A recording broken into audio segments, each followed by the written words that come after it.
Imagine waking up 20,000 years ago. You are hungry. There is no kitchen waiting for you. No refrigerator. No supermarket. You walk outside and see hundreds of plants. Green leaves. Red berries. Small roots. Wild grasses. Some can feed you. Some can make you sick. And some can kill you. The question is simple. How did you know which one to eat? Because your ancestors could not simply try everything. There was no poison warning. No nutrition label. No doctor. No emergency room. Yet humans survived for thousands of generations while living directly from the natural world. So how did they learn what was safe? The answer begins with something prehistoric humans had in abundance. Observation. Around 23,000 years ago, hunter-gatherers were living at a site called Ohalo II, near the Sea of Galilee in what is now Israel. Archaeologists discovered thousands of plant remains there, seeds, wild grasses, fruits, edible plants, and grinding stones used to process food. This was not random collecting. Someone knew what they were looking for. Someone knew which plants were worth carrying back, and someone knew how to prepare them. Imagine living in that environment. You would watch the landscape change every season. A plant might appear after rainfall.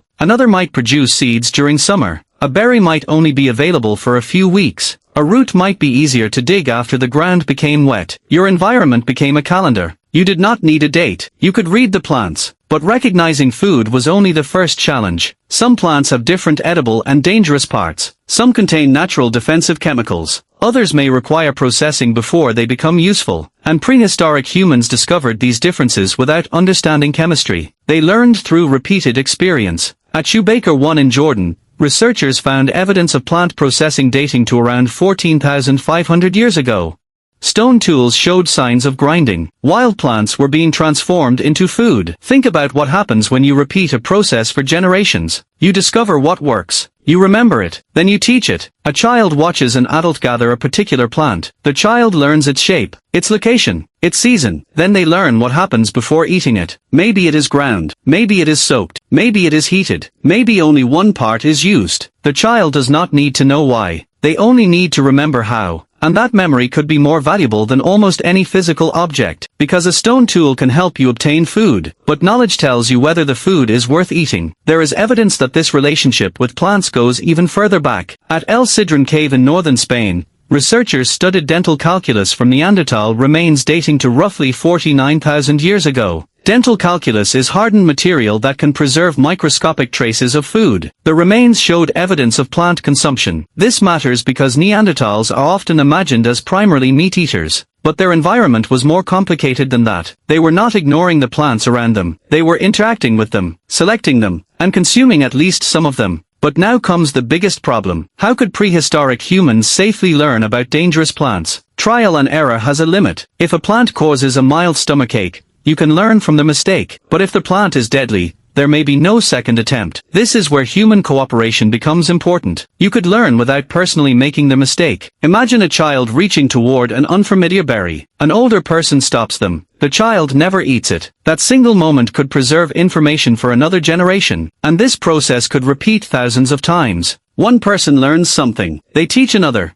That person teaches their children. Eventually, an entire group can possess detailed knowledge about the environment. Not written knowledge. Remembered knowledge. You might know where a plant grows, when it appears, what it looks like, which part is useful, which part should be avoided, and what preparation it requires. This also explains something fascinating about prehistoric movement. Humans did not just move through landscapes randomly. They followed resources, water, animals, seasonal plants, shelter, firewood. A familiar landscape could contain an invisible map of food. A particular valley might mean berries. A wet area might contain certain edible plants. A rocky hillside might contain roots. A riverbank might provide several resources at once. For someone who had lived there for years, the landscape could be almost impossible to confuse. But to you, it might look like an ordinary forest. That difference is important. Your ancestors were surrounded by information that modern humans rarely notice. You might walk past 10 plants without recognizing any of them. A prehistoric hunter-gatherer could look at the same area and immediately recognize several useful species. They were not necessarily smarter than you. They simply possessed knowledge that your environment no longer requires you to develop. And that knowledge could become incredibly precise. They did not need to know every plant. They needed to know the important ones. The plants that provided calories. The plants that appeared during food shortages. The plants that could be stored. The plants that were dangerous. And the plants that could be processed into something useful.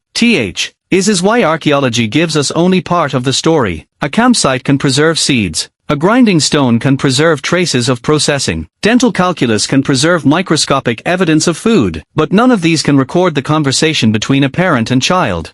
They cannot show you the moment someone pointed at a plant and said, "Do not eat that." The lesson disappears. The knowledge survives. And that may be one of the most powerful things humans ever learned to do. You can inherit information without inheriting the experience that created it. 20,000 years ago, a person did not need to personally discover every dangerous plant. They could learn from someone who already knew. That meant every generation could begin with a little more information than the previous one. Over thousands of years, those small pieces of knowledge could become enormous. A mental library made entirely from memory. No pages. No ink, no screens, just thousands of observations carried from one human mind to another. And when you look at prehistoric survival this way, the forest begins to look different. It was not simply a dangerous place filled with unknown plants. It was a system. Every season had signals. Every landscape had resources. Every plant had characteristics. And humans learned to recognize patterns inside all of it. The archaeological evidence from places like Ohalo II,